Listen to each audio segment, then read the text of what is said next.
Hello friends, welcome to our YouTube channel वकील करो। आज मैं शुरुआत करने वाली हूँ एक नए टॉपिक के साथ में और आपको समझाने वाली हूँ कि यदि कोई सिविल या क्रिमिनल केस चल रहा होता है और केस के दौरान यदि कोई ऑपोजिट पार्टी की डेथ हो जाती है यानी कि मृत्यु हो जाती है, तो क्या वो सिविल या क्रिमिनल केस जो है उसका एंड हो जाता है या फिर वो खत्म हो जाता है या फिर वो जो केस है वो ऐसे ही चलता रहता है। तो मैं आज आपको इस वीडियो में बताने वाली हूँ कि यदि किसी सिविल या क्रिमिनल केस में ऑपोजिट पार्टी की डेथ हो जाती है तो उस केस का क्या होता है। सबसे पहले समझते हैं कि क्रिमिनल केस के बारे में कि यदि किसी व्यक्ति के खिलाफ क्रिमिनल केस चल रहा होता है और उसकी जो है वो डेथ हो जाती है तो उस केस का क्या होता है। तो यहाँ पर जो है वो केस भी खत्म हो जाता है, क्रिमिनल केस जो है उस व्यक्ति के खिलाफ खत्म हो जाता है, केस को जो है वो डिसमिस कर दिया जाता है। क्योंकि होता ये है कि यदि कोर्ट के पनिशमेंट देने से पहले उस व्यक्ति की जो है वो डेथ हो जाती है तो कोर्ट जो है किसी और को तो उस व्यक्ति की पनिशमेंट नहीं दे सकता है। तो इसी वजह से क्रिमिनल केस में होता ये है कि जब एक बार ऑपोजिट पार्टी की डेथ हो जाती है तो यहाँ पर जो है क्रिमिनल केस खत्म हो जाता है यानी कि क्रिमिनल केस डिसमिस हो जाता है। अब इसे समझते हैं कि एक एग्जाम्पल के थ्रू कि ए और बी कोई व्यक्ति है। बी ने ए का जो है मर्डर कर दिया। अब ए की तो यहाँ पर डेथ हो गई। अब बी ने चूंकि ये क्राइम कमिट किया है तो बी का जो है ट्रायल चलेगा कोर्ट में।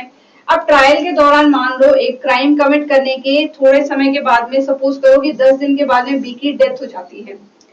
अब बी की डेथ हो गई, जिसने क्राइम करा वही जो यहाँ पर उसकी मृत्यु हो जाती है, उसकी डेथ हो जाती है, तो किसी और को तो यहाँ पर पनिशमेंट नहीं दे सकता है कोर्ट, क्योंकि ये क्रिमिनल केस ठहरा। तो इसी वजह से जो क्रिमिनल केस होते हैं उसमें जब ऑपोजिट पार्टी की डेथ हो जाती है तो यहाँ पर जो है वो केस खत्म हो जाता है यानी कि केस जो है वो डिसमिस हो जाता है क्रिमिनल केस के मामलों में।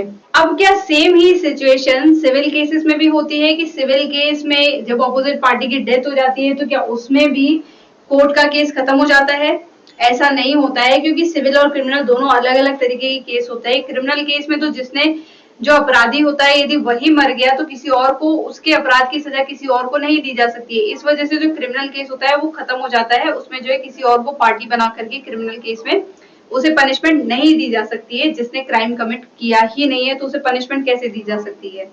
लेकिन जो सिविल केस होता है उसमें ऐसा नहीं होता है। उसमें यदि ऑपोजिट पार्टी की डेथ हो जाती है तो उसके जो लीगल हियर्स होते हैं उन्हें जो है पार्टी बना दिया जाता है। उन्हें जो है पार्टी बना करके उनके खिलाफ जो है केस फिर से चलता रहता है जब तक कि वो उस केस में जो है फाइनल डिसीजन नहीं आता है। सिविल के जो मामले होते हैं उससे जो प्रोविजंस गवर्न होते हैं वो हमारे सीपीसी में दिए हुए हैं, यानी कि सिविल प्रोसीजर कोड 1908 के अंतर्गत ऑर्डर 22 के अंतर्गत जो है प्रोविजंस दिए हुए हैं कि यदि कोई ऑपोजिट पार्टी की डेथ हो जाती है सिविल केस में तो उसमें जो है क्या प्रोसीजर फॉलो होती है, कौन जो है उसमें पार्टी बनाया जा सकता है और कौन नहीं बनाया जा सकता है। ये जो सिविल केसेस के जो टाइप होते हैं वो होते हैं कि प्रॉपर्टी रिलेटेड यदि किसी का डिस्प्यूट चल रहा होता है या फिर कोई पैसों का लेन देन का जो मामला होता है वो चल रहा होता है, तो ये सभी जो है वो सिविल केस के अंतर्गत आते हैं।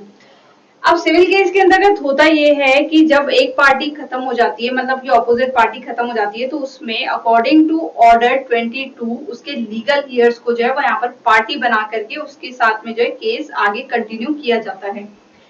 इसमें जो है दो पार्टी होती है, जैसे कि एक होता है प्लेंटिफ, एक होती है डिफेंडेंट। प्लेंटिफ को हम हिंदी में वादी कहते हैं और डिफेंडेंट को हम हिंदी में प्रतिवादी कहते हैं। डिफेंडेंट जो है ये ऑपोजिट पार्टी है। अब इसे हम एक एग्जाम्पल के थ्रू समझते हैं कि ए कोई व्यक्ति है और बी कोई व्यक्ति है। तो यहाँ पर जो है ए और बी दोनों के बीच में जो है सिविल सूट फाइल किया गया है और यहाँ पर मान लो कि बी की डेथ हो जाती है। तो बी की डेथ के बाद में बी का जो है बेटा यानी कि जो लीगल हेयर्स होते हैं वो जो है उसके साथ में जो है इसका केस कंटिन्यू होता है, यानी कि यहाँ पर जो है केस खत्म नहीं होता है। जब अब पार्टी ए जो है वो सी को, ए और सी जो है वो ऑपोजिट पार्टी रहेंगे, यानी कि ए रहेगा यहाँ पर प्लेंटिफ, सी रहेगा यहाँ पर डिफेंडेंट। तो इस सिविल केस में होता ये है कि जब ऑपोजिट पार्टी की डेथ हो जाती है तो डेथ होने के बाद में उसके लीगल हेयर्स को पार्टी बना करके केस को कंटिन्यू किया जाता है जब तक कि वो उस केस का जो है डिसीजन नहीं आ जाता है। अब यदि मान लो इस डिफेंडेंट की यानी कि ऑपोजिट पार्टी की डेथ हो जाती है तो कितने दिनों के अंतर्गत जाकर के प्लेंटिफ जो है कोर्ट में एप्लीकेशन लगा सकता है कि जो मेरी ऑपोजिट पार्टी थी उसकी डेथ हो चुकी है, उसके लीगल ईयर्स को अब जो है पार्टी बनाया जाए। तो यहाँ पर जो है प्लेंटिफ को टोटल 90 डेज के अंतर्गत जाकर के जिस कोर्ट के अंतर्गत जो है केस चल रहा होता है उसी कोर्ट में 90 दिनों के अंतर्गत जाकर के ये कहना होता है, ये एप्लीकेशन देनी होती है कि मेरा जिस डिफेंडेंट यानी कि ऑपोजिट पार्टी के साथ में केस चल रहा था उसकी जो है वो डेथ हो चुकी है।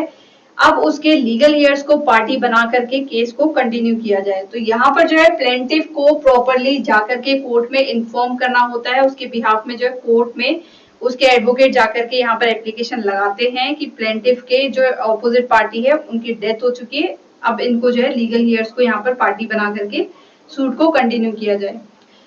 अब फॉर एग्जाम्पल ऐसी भी सिचुएशन हो सकती है कि ए और बी के बीच में मान लो केस चल रहा है, सिविल सूट का केस चल रहा है और यहाँ पर बी की जो है डेथ हो जाती है, लेकिन ए को तो पता ही नहीं चला कि बी की डेथ हो चुकी है। बी की डेथ हुए हुए काफी समय हो चुका है, मान लो ए को 2 महीने के बाद में पता चलता है कि बी की डेथ हो चुकी है।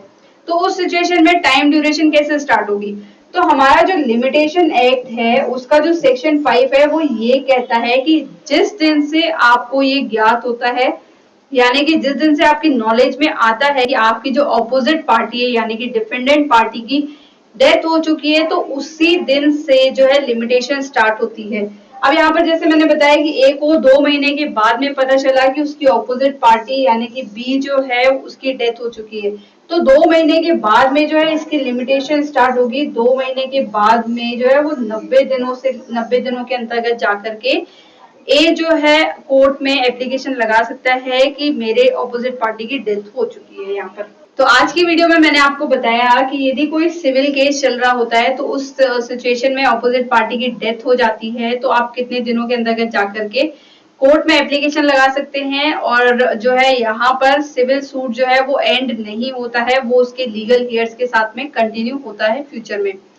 लेकिन ऐसी जो सेम सिचुएशन है वो क्रिमिनल केस में नहीं होती है। क्रिमिनल केस में यदि ऑपोजिट पार्टी की डेथ हो जाती है तो उस सिचुएशन में यहाँ पर जो है वो केस ही डिसमिस हो जाता है, यानी कि केस ही खत्म हो जाता है, क्योंकि जिसने क्राइम कमिट किया जब उसी की मृत्यु हो गई तो कोर्ट जो है वो किसी और को उसके क्राइम की यहाँ पर पनिशमेंट नहीं दे सकता है। तो मैं उम्मीद करती हूँ कि मेरे द्वारा दी गई इन्फॉर्मेशन आपको पसंद आई होगी और आप प्लीज लाइक करें, शेयर करें, साथ ही साथ सब्सक्राइब करें हमारे यूट्यूब चैनल वकील करो को। Thank you.